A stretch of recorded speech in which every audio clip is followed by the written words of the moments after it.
Olá, mulherada linda e maravilhosas.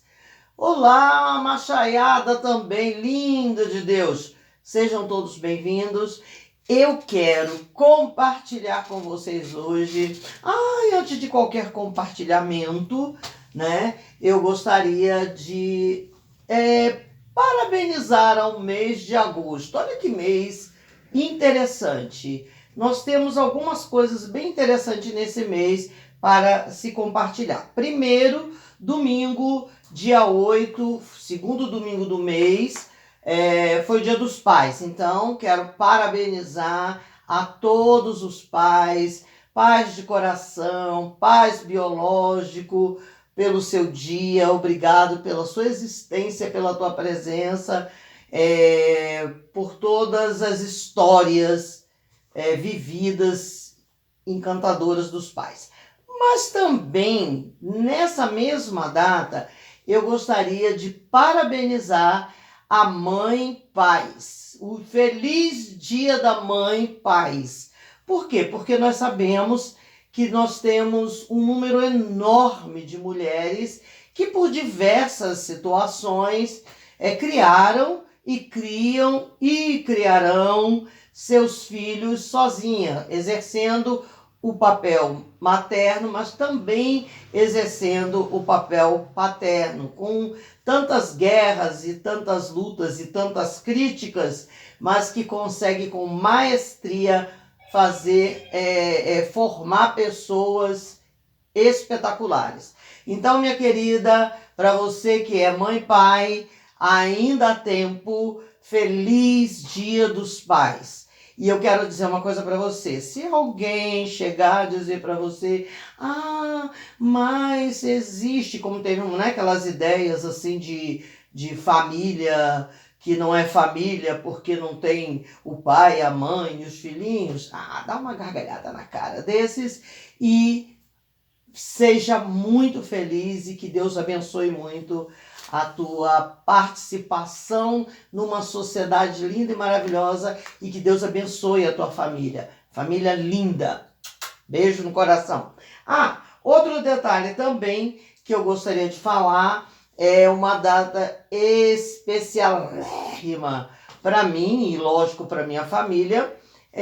Foi ontem, né? Quarta-feira, dia 11, o aniversário da minha irmã linda, Cleide. Ai, que saudade de você, negona, que saudade. A Cleide mora no Rio, né, na nossa cidade, na Nova Iguaçu, na Baixada Fluminense, e ontem foi aniversário dela. Minha irmã, que Deus te abençoe ricamente, que o Senhor Deus te cubra com toda sorte de bênção. Ela se enquadra também no Mãe Paz. E eu vou dizer uma coisa para você, é uma mulher fantástica, guerreira, batalhadora e que não tem medo de ir para a luta e conquistar. Continue assim. Você é maravilhosa. Te amo, morrendo de saudade. Beijo. Agora também eu gostaria ainda de incluir aí dentro do mês de agosto. O mês de agosto é o mês lilás, né? Que é a minha segunda cor favorita. Se alguém quiser saber qual é a minha cor favorita, roxo. Quem quer saber a segunda, o lilás, que eu digo que é uma variante do roxo. E o mês lilás é a campanha para fortalecer o combate contra a violência com as mulheres, né? É uma campanha fantástica, gente. Nós precisamos conhecer. Muitas das vezes participamos de campanha, mas a gente não conhece o histórico dessa campanha, que tem 6 anos, que foi, ela deu início no dia 7 de agosto de 2006, justamente para comemorar os 10 anos da Lei Maria da Penha, que é do ano que fez 10 anos em 2006 e agora está fazendo 15 anos. É uma campanha necessária. Infelizmente, somos um país extremamente machista e somos um país onde a violência contra a mulher é algo assim vergonhoso, né? Então, muito obrigada, Deus, pela Lei Maria da Penha, que ainda tem muita coisa para se conquistar, mas que é um marco na nossa história. E faça uso mesmo, tanto dessa campanha, divulgue, fale sobre ela no teu meio de trabalho, no teu meio familiar, na tua igreja, nos seus locais de culto, de adoração. Fale mesmo sobre Agosto Lilás e fale sobre a Lei Maria da Penha, ok? Vamos agora para quem nós vamos falar hoje?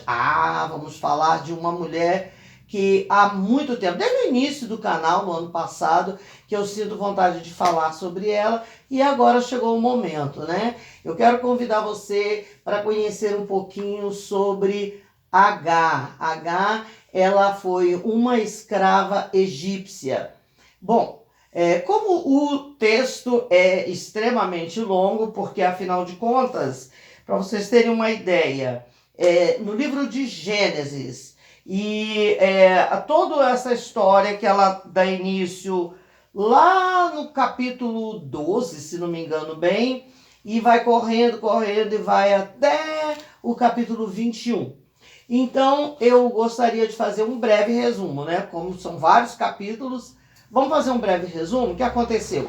Nós estamos falando aqui de Abrão e Sarai, que receberam de Deus uma direção para sair da terra deles, lá em Ur dos Caldeus, e seguir uma rota que Deus ia direcionando, e sabiam que estavam indo para uma terra, para uma promessa, e não sabia nem aonde era, nem quando ia parar essa caminhada. Bom, no meio dessa caminhada, eles passaram por vários lugares e alguns outros povos, e entre eles passaram pelo Egito. E lá no Egito, eles adquiriram muitos bens, entre bens, escravos, era uma coisa muito comum na época, e entre esses escravos estava Agar, que foi ser uma escrava pessoal de Sarai. E o que acontece? O que acontece é que Sarai, ela era estéril, né? Já não se narra quanto tempo existia de casamento entre ela e Abrão, mas já era visto. Dessa questão aí, nós já podemos tirar um ponto para se falar em referência às mulheres, né? Sobre a esterilidade, porque para aquela época, hoje já é bem incômodo, muitas das vezes, quando uma mulher ela não consegue engravidar e descobre que tem algum problema.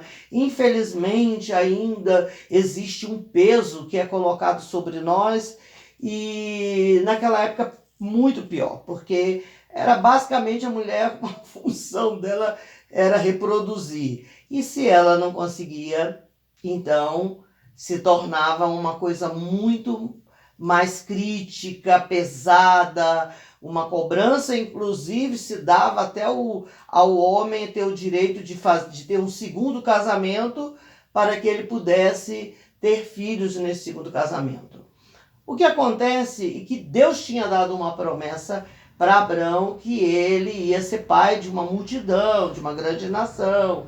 E aí, de repente, Sarai resolve... Vocês estão observando que eu estou falando Sarai e Abrão, porque até aí Deus ainda não tinha mudado o nome deles. O nome deles ainda era isso, Sarai e Abrão. E aí ela tem uma ideia.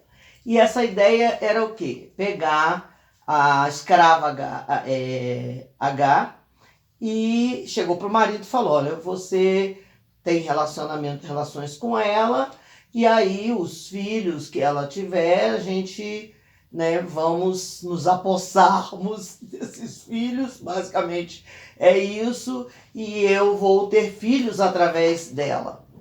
E aí o que aconteceu? Ele aceitou aquela proposta, né? E realmente Agar ficou grávida. Aconteceu algumas coisas, aí ela se ofendeu, porque quando Agar se viu grávida, ela começou já a tratar a patroa, a dona dela lá, já com uma certa, né? E aí teve um dia que ela ficou irritadíssima e virou para Abrão e falou, aí já tirou a culpa dela e jogou nele, né? você, que ficou com ela, e que não sei o quê, e ela está agora isso e aquilo, faça alguma coisa. E aí ele falou, não, então, né, faz o que você quiser fazer. Nesse faz o que você quiser fazer, é bem notório que ela deve ter castigado, humilhado H. E aí, nesse ponto, H, grávida, fugiu e foi parar num deserto. Chegando lá no deserto, ela sentou numa fonte de água e provavelmente meia perdida, grávida naquele deserto, sem saber exatamente para onde ir. E aí um anjo desceu do céu e chegou e perguntou para ela, H, o que você... H, serva de Sarai, o que você está fazendo aqui, né? E aí, nesse diálogo, ela falou tudo o que tinha acontecido e o anjo disse para ela para voltar, se submeter a Sarai, e que ela teria um filho e que seria um menino, e inclusive Deus falou com ela que o nome de Ismael foi dado pelo próprio Deus. E é interessante porque Ismael, ele quer dizer, o início do nome de Ismael quer dizer atenção, ouvir, e a segunda parte do nome dele quer dizer Deus. Então, que na realidade o nome dele significaria isso, né? Alguém que ouve e que dá atenção a Deus. E aí Agar volta, e chegando lá, né, tal, submeteu, e aí passou o período da gravidez, nasceu o menino, e o nome do menino foi Ismael. E daí vai acontecendo várias coisas, até que chega a um tempo depois, Ismael já devia estar ali, né, entrando na adolescência, e aí Deus cumpre a promessa, que na realidade a promessa seria Isaque, né, que seria um filho de Abraão. Aí Deus muda o nome deles, né, Sarai passa a se chamar Sara, e Abrão passa a se chamar Abraão. E, inclusive, naquela época, os nomes tinham muito significado para a vida da pessoa, para a história da pessoa, por isso essa mudança. Bom, enfim, e aí, já quase com 100 anos, já com 90 anos, Sara tem um filho, algo assim, né, sobrenatural. Gente, eu acho muito bonito que Deus, ele ama o impossível. A situação tá indo. Quando aquilo ali vira impossível, ai, Deus tem um prazer louco de entrar e de fazer as coisas acontecer. Ele gosta daquilo que tem cara de impossível para mim, para você. Isso é maravilhoso, não é? E então, Sara, né, já com 90 anos, tem Isaque. Abraão, já com 100 anos, recebe a promessa. Isso é bem interessante, porque se você tem uma promessa, se Deus te prometeu algo, olha, não importa o tempo que passar, porque Deus não é homem para mentir. E isso vai acontecer no momento exato. Aí, daí já começou aquela questão, a Sara já começou a reclamar que o Ismael, quer dizer, que era o filho que ela queria tanto para poder ser o filho dela, né? Já começou a reclamar que ele estava debochando do Isaac. Isaac, nessa faixa aí, devia ter uns 3 a 5 anos, que era quando ele desmamou, e tudo isso aconteceu justamente na grande festa do desmame. Tinha essa festa que Abraão fez para essa comemoração. Bom, enfim, aí ela exigiu que ela fosse mandada embora com o filho. E Abraão ficou muito sofrido com isso, porque ele amava Ismael, era seu filho. Bom, enfim, então no dia seguinte, na madrugada, ele deu água e pão para Agar e mandou com o coração muito doído ela e Ismael embora. E aí eles entram, novamente ela entra pelo deserto, agora com o filho, andou, e depois de um tempo andando, a água acabou. E ela no meio do deserto, e ele provavelmente começou a chorar, querendo água, e no desespero de mãe, de não querer ver o seu filho sofrendo, ela colocou ele numa distância bem longe, e de longe ela ficou porque ela disse que não queria ver o filho morrer. E aí, mais uma vez, Deus vem na figura de um anjo e conversa com ela. E aí abre os olhos dela, porque ela estava cega por causa da tristeza, da dor, da decepção, da frustração. E quando os olhos espirituais dela são abertos, ela vê uma fonte d'água, que essa fonte d'água deu a ela e a Ismael as condições de caminhar.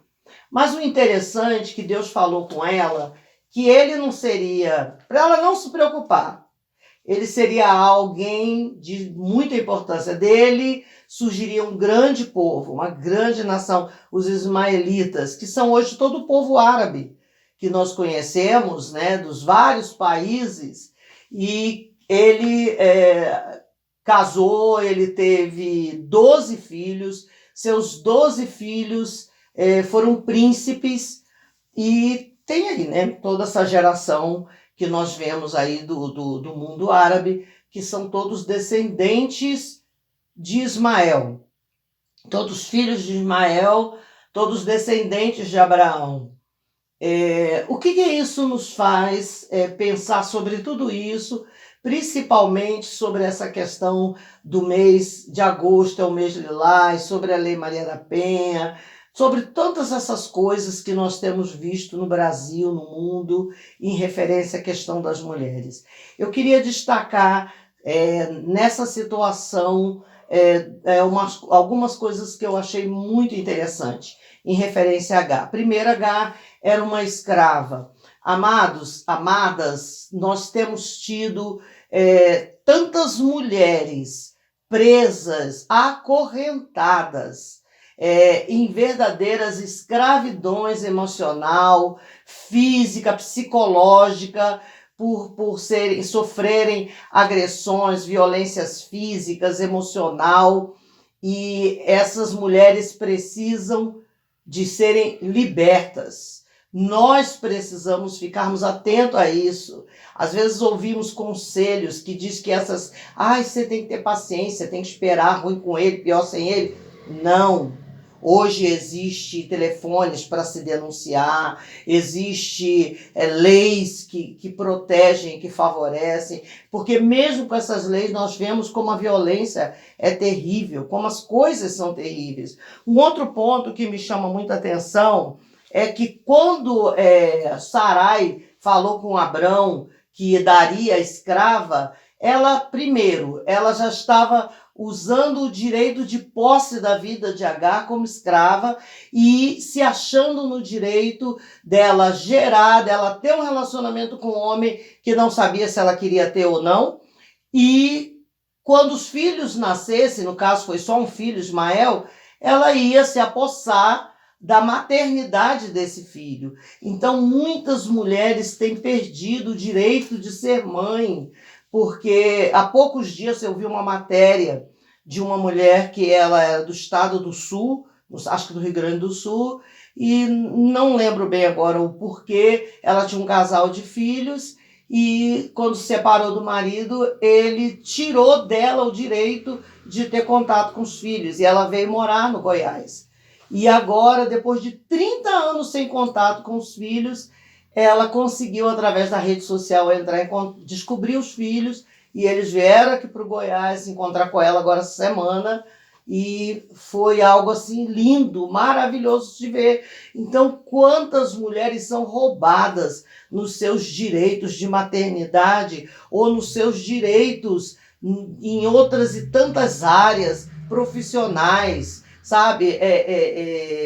De se expressar, de liberdade, e nós temos que combatermos esse tipo de coisa. Um outro ponto também que eu gostaria de falar sobre a questão de Agar, de toda essa situação dela, é quando ela foi expulsa, porque nós vemos muitas mulheres sendo expulsas do seu direito de se expressar, de falar, de estar onde ela quer estar. né? Nós vivemos uma cultura que ainda se acredita que tem que se determinar aonde nós mulheres temos que estar, como alguns dizem, na cozinha, no tanque, ou dentro de casa, ou isso ou aquilo.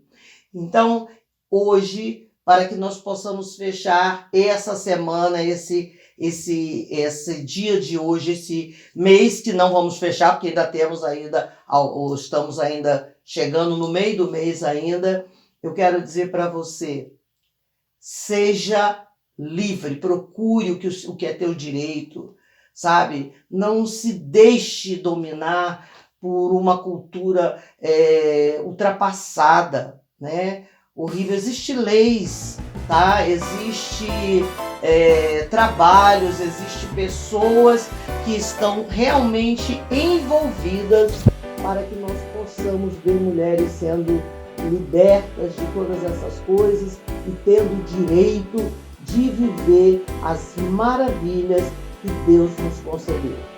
Então, um beijo carinhoso no coração, cheiro no cangote, beijo no coração.